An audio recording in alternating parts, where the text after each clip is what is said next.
Bonjour Chloé. Bonjour. Comment tu vas? Ça va super. Je suis modération d'ailleurs.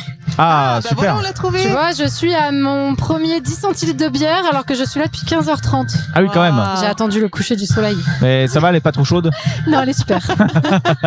Bon, alors du coup, comment ça va d'un point de vue festival? Ça va, c'est pas trop la galère, c'est pas trop la course, le speed, le rush? Alors, on va enlever le trop. Un festival, c'est toujours des petites galères. C'est toujours un petit peu de rush, mais c'est aussi beaucoup d'organisation et beaucoup de plaisir. Donc, on trouve un parfait équilibre là-dedans. D'accord. Et depuis combien de temps tu ne dors plus? Moi, je dors très bien. Et je vais pas trop le dire parce que les gens vont me maudire. Le stress ne m'enlève pas le sommeil. D'accord. Tant mieux pour toi. Ah, c'est un avantage. Ouais, j'ai beaucoup de chance. Ouais. Donc- En tout cas, t'as l'air hyper heureuse. Ouais, donc, t'as ça joie de fait vivre. plaisir. Bah merci. Merci. Non, mais c'est super agréable de t'avoir. T'es vachement solaire, très souriante, donc c'est hyper cool. Eh ben merci beaucoup. Ça fait aussi plaisir de recevoir des compliments et je vous retourne l'appareil. C'est très agréable d'être avec vous. Mais de même, c'est très agréable d'être avec toi. Ah non, Ça pendant 15 ans. Hein, mais je peux combler l'antenne comme ça tout le temps. Non, on sait que t'aimes bien faire ça, mais quand même. Ouais, je sais. Concrètement, l'enceinte, est-ce que tu peux expliquer aux auditeurs, en tout cas, qui n'ont pas eu la chance d'entendre l'interview qui a été faite dans Quoi de Neuf Compiègne, voilà, le concept, comment c'est né et le type de musique qui y règne.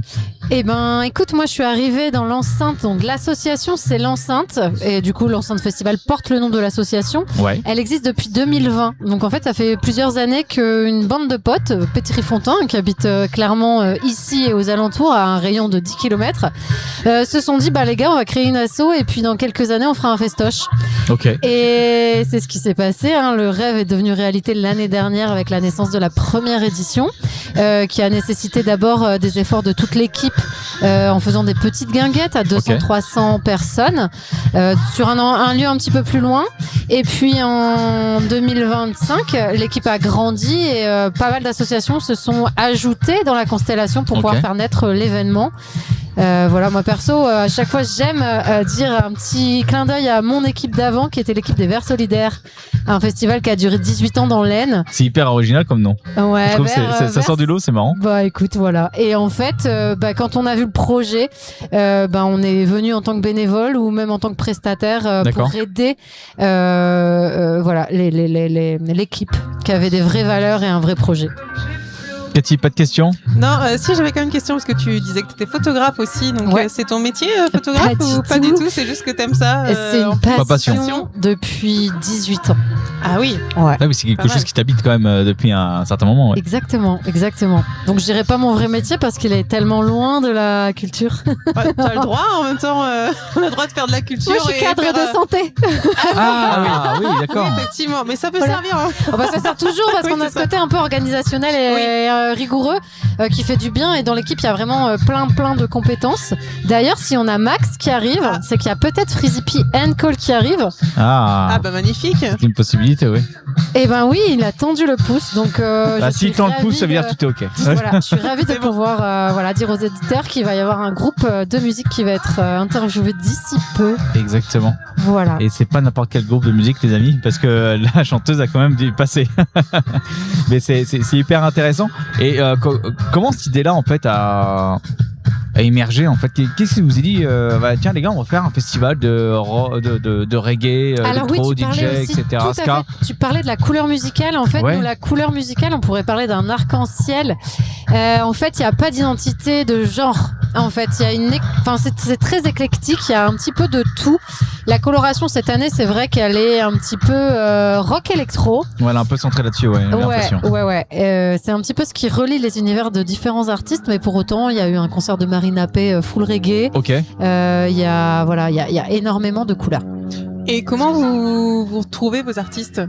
Alors ça, c'est Edgar Ferron, qui est dans le milieu, qui travaille à la Cité, à Villers-Cotterêts, Cité de la langue française, et qui est programmateur, et qui est donc le programmateur de l'enceinte festival. Donc c'est lui qui cherche et qui repère soit les artistes émergents par rapport à ce qu'ils font aussi sur scène, comme Einessa qui est en train de passer.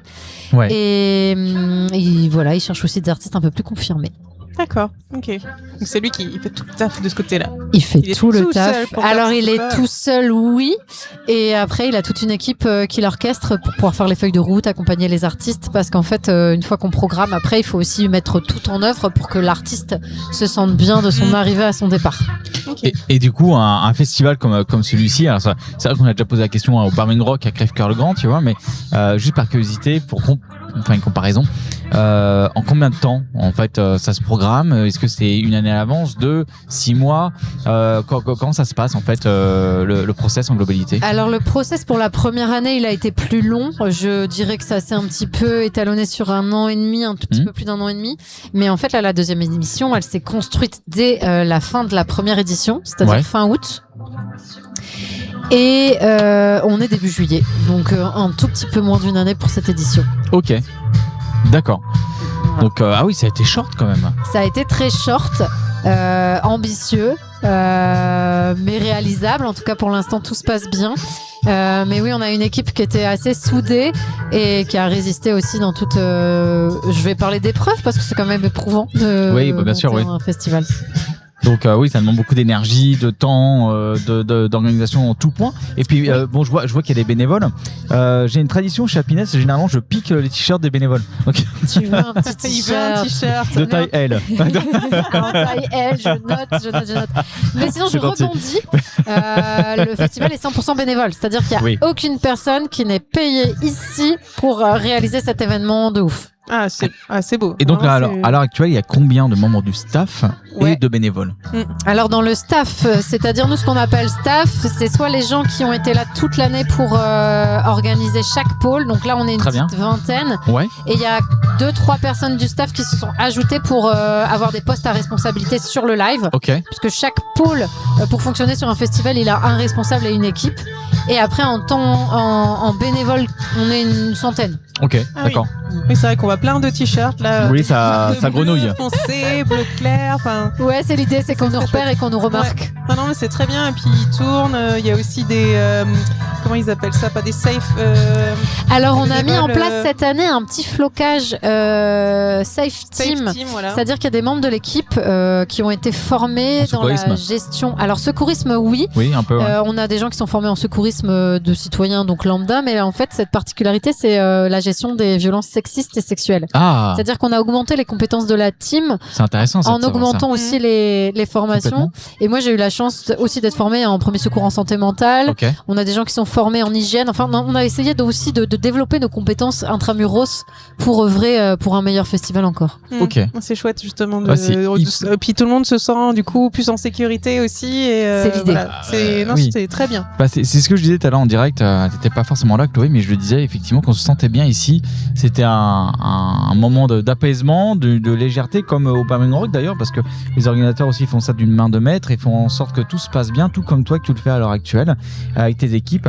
Et on se sent bien et on n'a pas un moment de dire mince, faut que je fasse attention à ci, je fasse ça, machin, truc. Et t'as pas un moment où tu dois t'inquiéter en fait. Eh ben, je te remercie. C'est aussi ce qu'on essaye de promouvoir parce que les humains qui permettent ce festival doivent se sentir bien, que ce soit nos prestataires, nos collaborateurs, parce que voilà, on œuvre aussi pour que des radios soient là, de la presse locale soit là, que chacun y trouve son compte, des photographes, et donc on essaye en tout cas. D'ailleurs, en parlant de radio, j'embrasse Graphite parce qu'on est actuellement en direct aussi sur les antennes, sur l'antenne de Graphite, qu'on a pu aussi d'ailleurs retransmettre leur émission tout à l'heure sur nos antennes à Happiness. Donc merci à Graphite, on les embrasse.